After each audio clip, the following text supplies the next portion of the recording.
Assalamualaikum warahmatullahi wabarakatuh.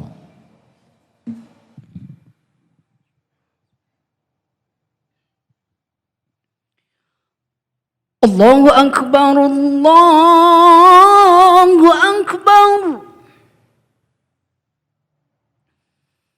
Allahu Akbar,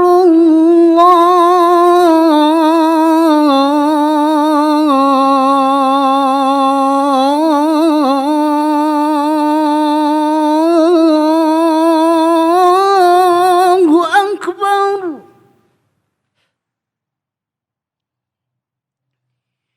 Asyhadu an la ilaha illallah.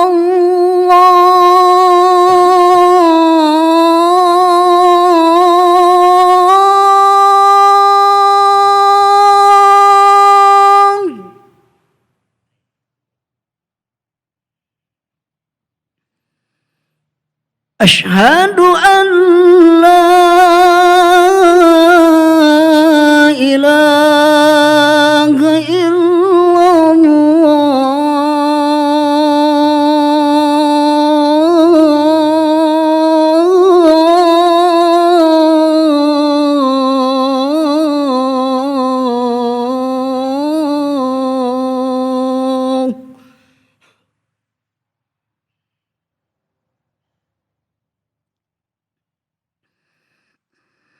أشهد أن محمدًا رسول الله.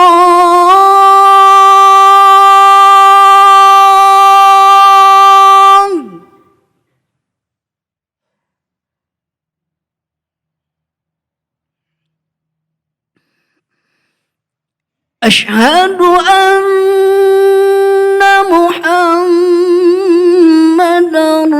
رسول الله.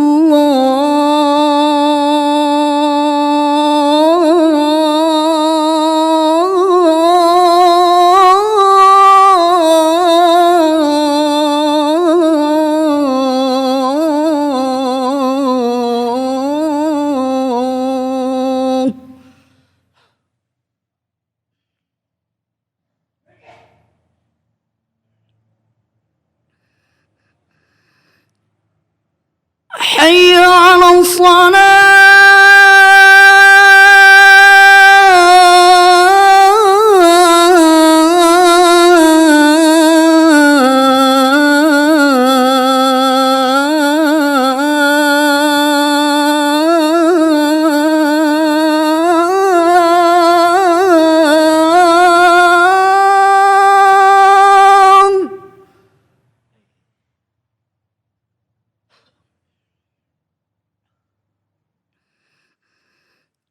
حي على الصلاة.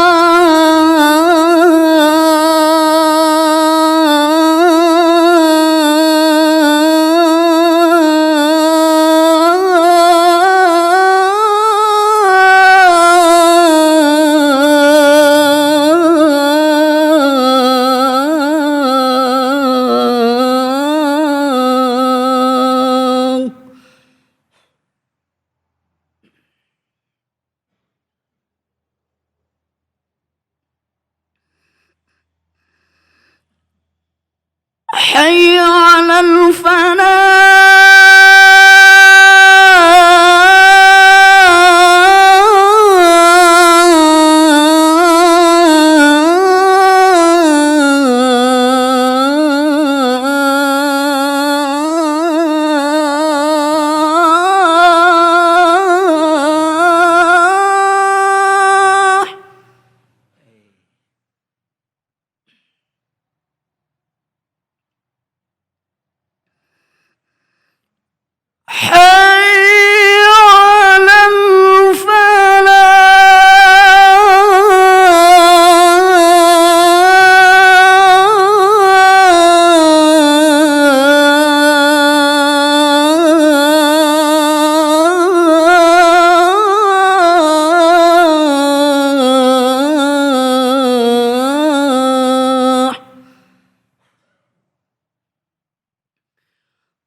الله أكبر الله أكبر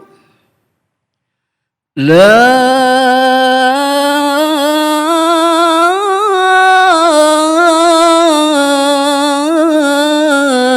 إله إلا الله.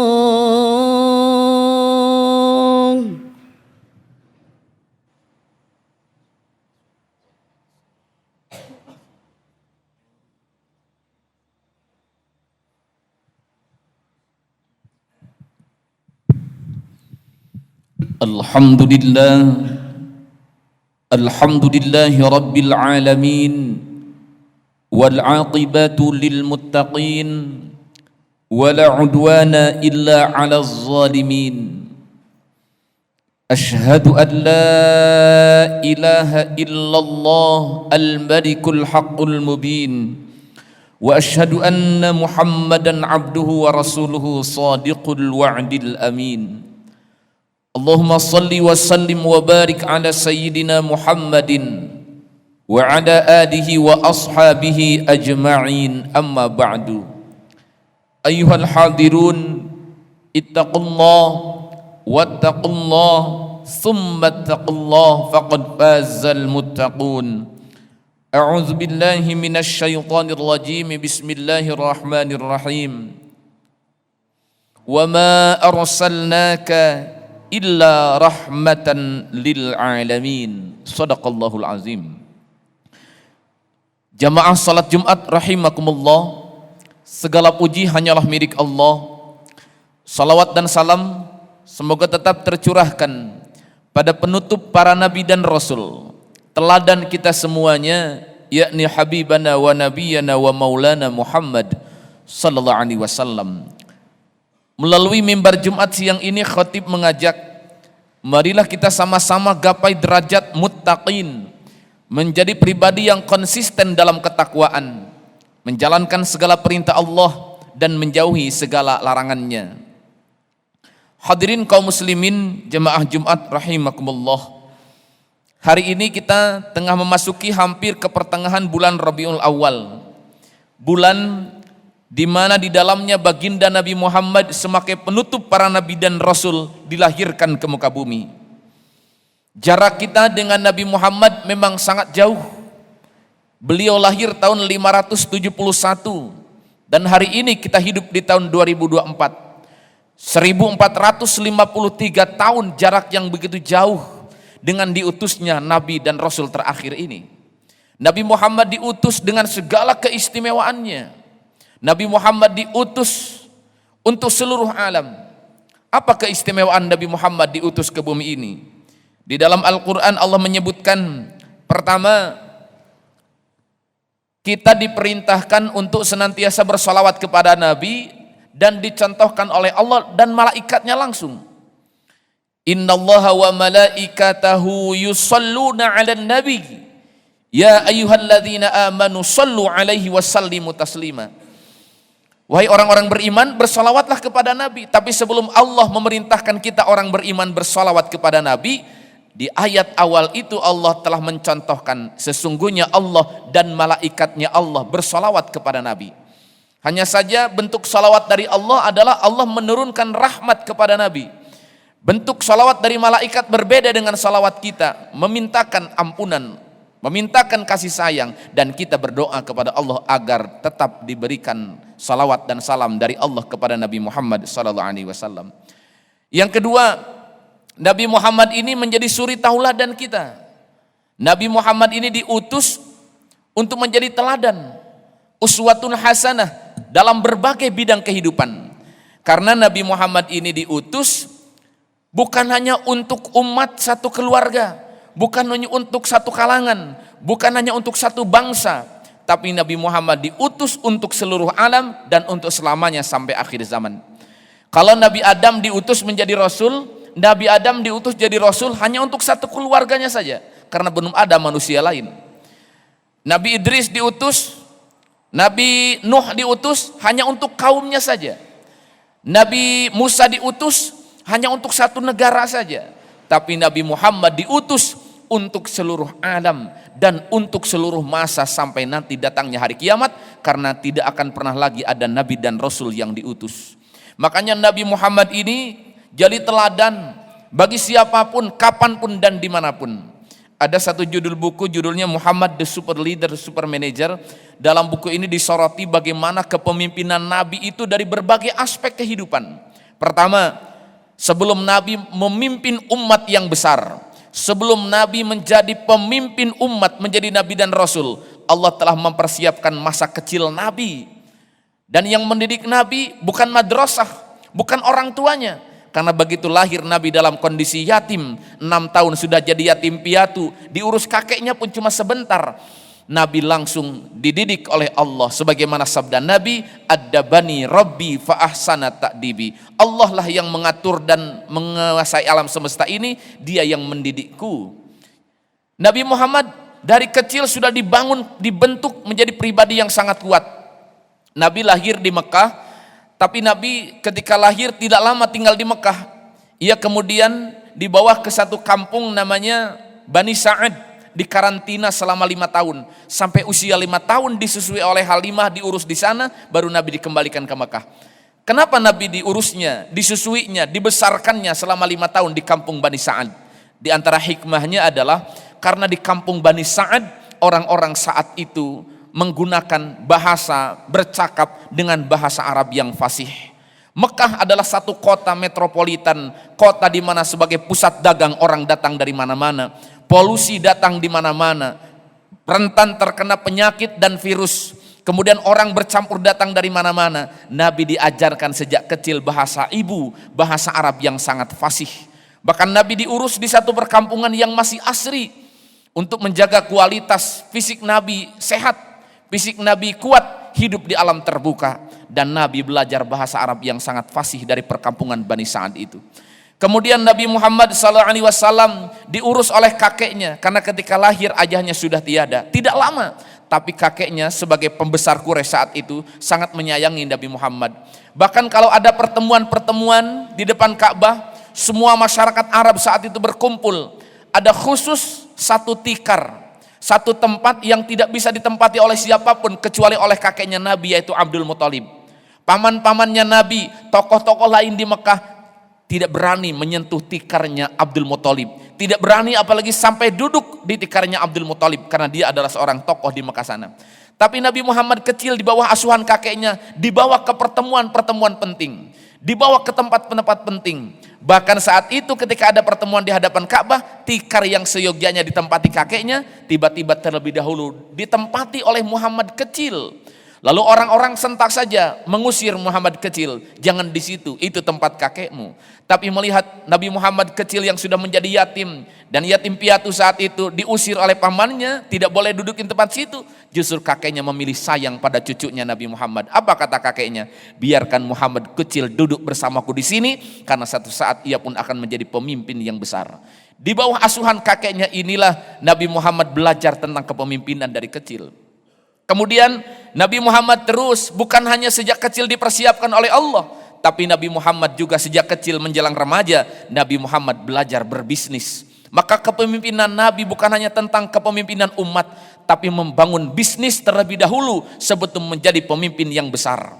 Nabi Muhammad membangun ekonomi, menjadi pemimpin dengan kejujurannya, bahkan terkenal sejazirah Arab dengan sebutan Al-Amin, orangnya jujur terpercaya.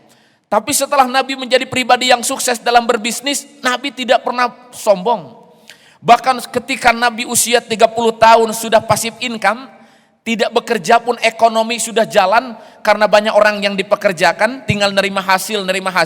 Karena ketika ia menikah dengan seorang pengusaha juga, pemilik modal. Di usia 40 tahun ketika ia menjadi Rasul, Nabi Muhammad mulai melirik kondisi umat yang dalam kondisi gelap dan jahiliyah. Diutuslah ia menjadi Nabi akhir zaman. Semua harta yang ia kumpulkan, ia pakai untuk jalan dakwah. Dan istrinya pun sangat setia, Siti Khadijah yang pertama kali iman. Siti Khadijah yang setia menemani dakwah Nabi, rela menyerahkan seluruh hartanya untuk dijadikan sebagai pondasi dakwah Nabi. Dakwah, membangun agama butuh donatur-donatur yang ikhlas dengan sukarela. Makanya saat itu Nabi berdakwah, donaturnya banyak. Siti Khadijah istrinya habis-habisan menyerahkan harta pada Nabi Muhammad. Bahkan di penghujung hidupnya ketika akan menjelang wafat, Siti Khadijah berpesan pada putrinya Fatimah Az-Zahra, putriku, kalau aku sebentar lagi meninggal dunia, sampaikan pesan pada ayahmu Rasulullah, kafani aku dengan sorban ayahmu.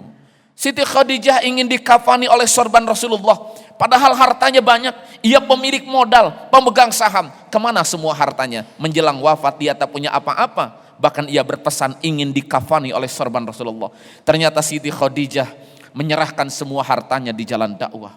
Tidak takut miskin. Umat Islam harus membangun ekonomi. Ia harus kaya, tapi kekayaan bukan untuk tujuan ditumpuk-tumpuk, apalagi untuk sombong dengan kemegahannya. Wailul likulli humazatil lumazah alladzi jama'a malan wa 'addada. Celaka orang yang kerjanya cuma numpuk-numpuk harta, tidak dimanfaatkan dalam kehidupan. Bukan kita tidak boleh nabung, bukan kita tidak boleh berinvestasi. Silahkan untuk masa depan anak-anak kita dan keturunan yang lebih baik.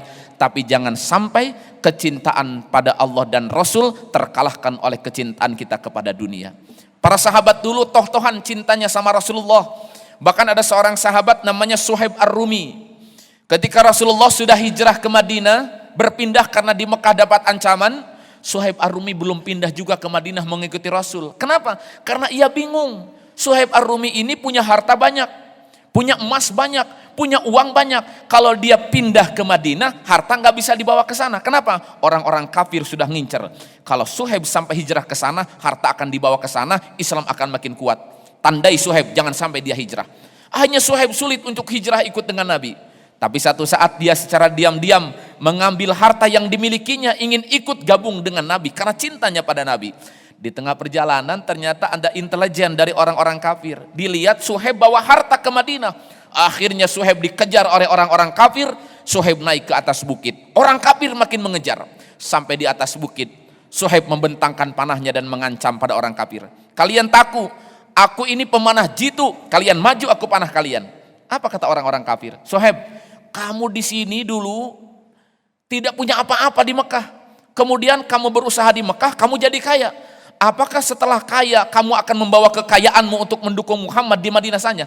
Gak bisa. Kami gak akan melepaskanmu dengan harta-hartamu. Suhaib tahu orang kafir ini tujuannya harta. Tapi Suhaib tujuan pindah ingin mendukung dakwah Nabi. Kata Suhaib, kalau kalian menginginkan hartaku, bagaimana kalau kita buat kesepakatan? Aku serahkan seluruh emas ini, aku serahkan seluruh uang ini, tapi izinkan aku ingin bertemu dengan kekasihku Muhammad di Madinah sana. Baik kalau begitu, serahkan hartamu. Akhirnya Suhaib menyerahkan hartanya, diberikan semua emasnya, berikan semua uangnya, dan dia terbebas bisa bergabung dengan Nabi Muhammad. Apa kata Suhaib? Buat apa banyak harta di Mekah kalau kekasih jauh di Madinah? Buat apa segala ada di sini kalau orang yang kucintai jadi Nabi penutup akhir zaman jauh dari pandangan mataku? Suhaib merelakan seluruh hartanya karena ingin bergabung mencintai Nabi Muhammad melebihi cintanya pada siapapun dan pada apapun. Banyak lagi sahabat-sahabat yang lain termasuk tidak sayang dengan hartanya. Namanya Abdurrahman bin Auf. Dia orang yang kaya raya. Satu waktu Nabi Muhammad berkata pada sahabatnya, sahabat, semua orang ini masuk surga. Yang paling terakhir masuk surga adalah Abdurrahman bin Auf. Terdengarlah kabar ini oleh Abdurrahman bin Auf. Ditanya, kenapa ya Rasul? Aku terakhir masuk surga. Ya karena kamu orang kaya. Kaya itu banyak harta, nanti banyak hitungannya, banyak hisabnya. Akhirnya Abdurrahman bin Auf takut ketinggalan masuk surga. Ia berlomba. Berlomba dengan cara apa? Berlomba ingin menjadi orang miskin dan mendermakan hartanya. Diinfakkan hartanya, ternyata makin kaya. Diinfakkan lagi makin kaya. Dia berpikir, kalau orang hari ini berpikir ingin kaya, Abdurrahman bin Auf justru takut dengan hisab hartanya. Ia ingin jatuh miskin. Akhirnya satu saat para sahabat pulang dari perang Tabuk. Mereka punya kurma di gudang, busuk kurma semuanya. Maka mereka para sahabat yang selesai perang dari perang Tabuk ini rugi. Abdurrahman bin Auf berpikir, aku tahu cara bagaimana aku miskin. Caranya adalah akan aku beli kurma-kurma sahabat yang baru pulang dari perang Tabuk. Dari pulang Tabuk mereka punya kurma busuk di gudang, aku beli. Akhirnya Abdurrahman bin Auf tuh membeli kurma-kurma para sahabat yang telah membusuk. Dibelilah kurma-kurma ini, tujuannya adalah dia ingin menghabiskan uangnya supaya miskin. Ya, karena takut dengan hisabnya itu. Dia habiskan uangnya, dibeli, semua habis. Ya. Semua kurma para sahabat yang busuk itu habis. Tapi beberapa hari kemudian ternyata ada utusan dari kerajaan Yaman. Kerajaan Yaman sedang mencari menyebar keluar dari Yaman untuk mencari antivirus atau mencari obat, yang obat itu ditemukan kata tabib bersumber obatnya dari kurma busuk. Akhirnya mereka utusan dari Yaman mencari ke Madinah saat itu, siapa yang punya kurma busuk akan kami beli dengan harga 10 kali lipat. Abdurrahman bin Auf tadinya nggak mau jual karena dia ingin miskin, tapi karena nilai kemanusiaan dia ingin menolong saudaranya yang ada di Yaman, bukan ingin tambah kaya. Dijuallah kurma itu karena ingin menolong orang-orang di sana. Apa yang terjadi? Tadinya dia miskin, tiba-tiba kurma busuk itu dibeli 10 kali lipat oleh kerajaan Yaman, dia malah tambah kaya lagi. Jadi tidak akan pernah miskin orang yang bersedekah. Ma naqasa malun min sadaqatin bal yazdad. Dia akan bertambah hartanya, bertambah keberkahannya, atau bertambah nilai kebaikannya dan juga bertambah hartanya. Hadirin kaum muslimin sidang Jumat rahimakumullah. Nabi Muhammad ini orang kaya. Jadi Islam tidak mengajarkan miskin, Islam mengajarkan umatnya yuk bangun ekonomi. Adanya ajaran haji berarti harus punya harta untuk berangkat ke tanah suci. Adanya ajaran zakat berarti harus mampu untuk menolong orang lain. Orang yang tidak punya apa-apa tidak mungkin bisa memberikan apa-apa. Nabi bisa berjuang karena membangun ekonomi dari awal. Tapi tujuannya bukan untuk menumpuk harta, tapi untuk sebanyak-banyaknya kemanfaatan di dalam hidup. Barakallahu li walakum bima fihi minal ayati wa zikril hakim. Wa taqabbalallahu minna wa minkum tilawatahu innahu huwas samiul alim.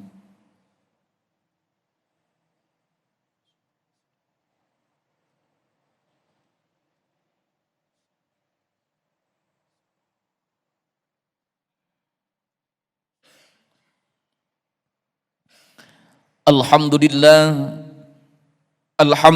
rabbil alamin wal aqibatu lil muttaqin wala udwana illa 'alaz zalimin. Asyhadu an la ilaha illallahul malikul haqqul mubin wa asyhadu anna Muhammadan 'abduhu wa rasuluhu shadiqul wa'dil amin.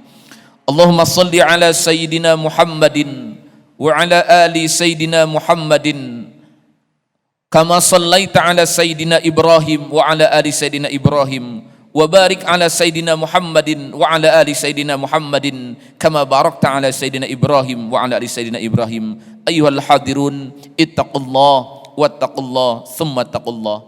Hadirin, sebelum khatib menutup khutbah kedua ini dengan berdoa, khatib mengajak, marilah di bulan kelahiran Nabi ini kita bersemangat untuk meneladani Nabi yang begitu indah, Nabi yang sangat diistimewakan, Nabi yang diutus untuk seluruh alam, bukan hanya untuk satu golongan, bukan hanya untuk satu bangsa, bukan hanya untuk satu masa, tapi Nabi yang diutus jadi rahmat bagi seluruh alam, Nabi yang diutus sampai akhir zaman nanti. Mudah-mudahan kita bersemangat untuk berfastabiqul khairat, berlomba-lomba di dalam kebaikan, karena ia adalah teladan bagi kita. Sejak kecil Nabi teladan, dalam berbisnis Nabi teladan, family di keluarga Nabi jadi teladan, dalam berdakwah Nabi teladan, education dalam bidang pendidikan Nabi juga jadi teladan, legal system dalam penegakan hukum Nabi juga teladan, sosial politik dalam membangun bangsa dan negara Nabi teladan, militeri dalam bidang militer Nabi juga teladan. Ada 8 sisi kepemimpinan Nabi yang patut dicontoh oleh kita semuanya. Mudah-mudahan khutbah siang ini bermanfaat untuk kita semuanya. Allahumma salli ala Sayyidina Muhammadin wa ala ali Sayyidina Muhammadin wa sahbihi wa barik ajma'in. Amin.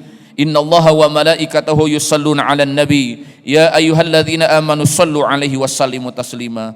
Allahumma ighfir lil muslimina wal muslimat wal mu'minina wal mu'minat al ahya'i minhum wal amwat. Allahumma tsabbit qulubana 'alal iman. Allahumma tahhir qulubana minan nifaq. Allahumma inna nas'aluka ilman nafi'an wa rizqan wasi'an wa shifaan min kulli da'in. Allahumma yassir umurana wa hassil maqasidana. Rabbana atina fid dunya hasanah wa fil akhirati hasanah wa qina azabannar. Walhamdulillahi rabbil alamin. Ibadallah, innallaha ya'muru bil adli wal ihsan wa ita'i dzil qurba wa yanha 'anil fahsya'i wal munkari wal baghi ya'izukum la'allakum tadhakkarun wa la dzikrullah akbar. Astaghfirullah li wa lakum. Aqimis shalah.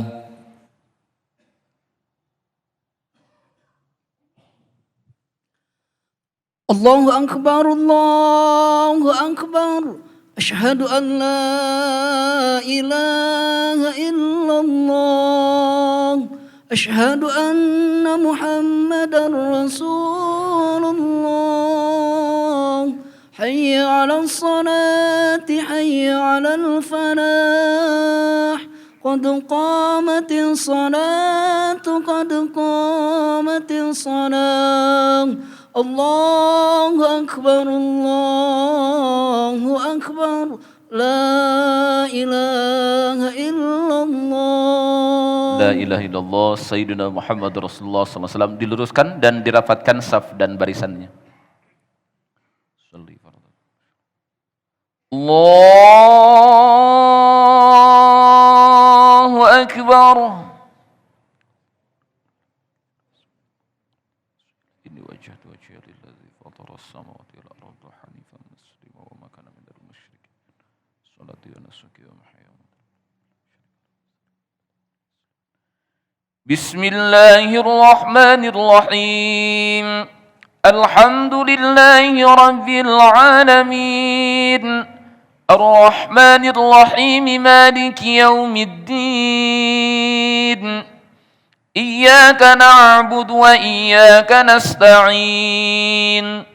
Ihdinas siratal mustaqim. Siratal ladzina an'amta 'alaihim ghairil maghdubi 'alaihim waladdallin.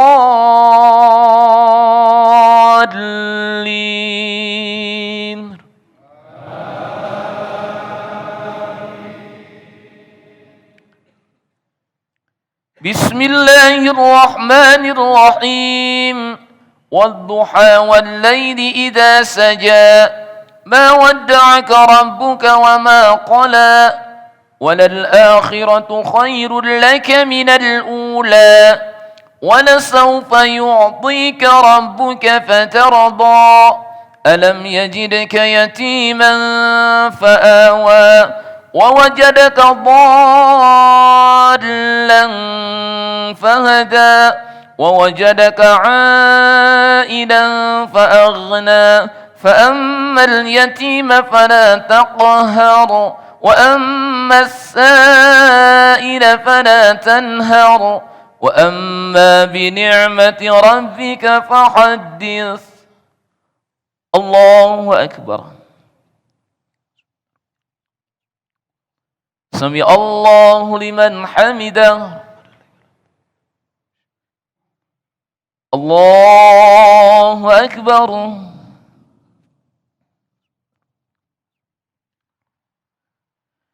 Allahu Akbar.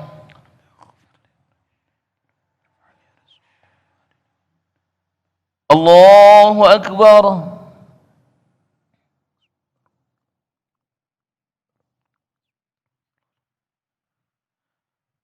Allahu Akbar. Bismillahirrahmanirrahim. Alhamdulillahi rabbil alamin.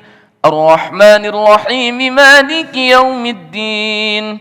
Iyyaka na'budu wa iyyaka nasta'in. Ihdinas siratal mustaqim. صراط الذين أنعمت عليهم غير المغضوب عليهم ولا الضالين.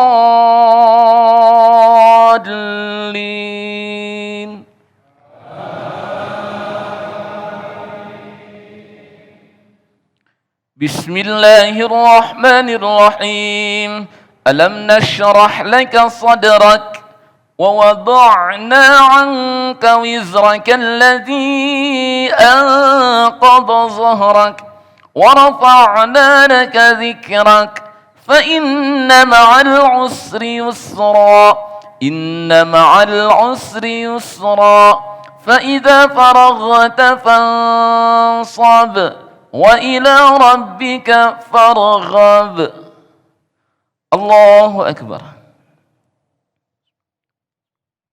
Sami Allahu liman hamidah. Allahu Akbar.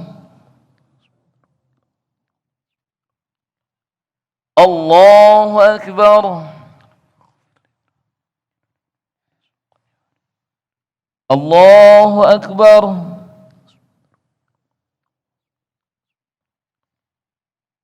Allahu Akbar.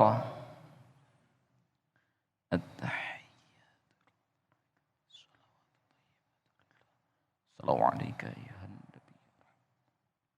Assalamu alayna wa asyhadu an la asyhadu anna Muhammadar Rasulullah. Shalli ala Muhammad kama shallaita ala Ibrahim.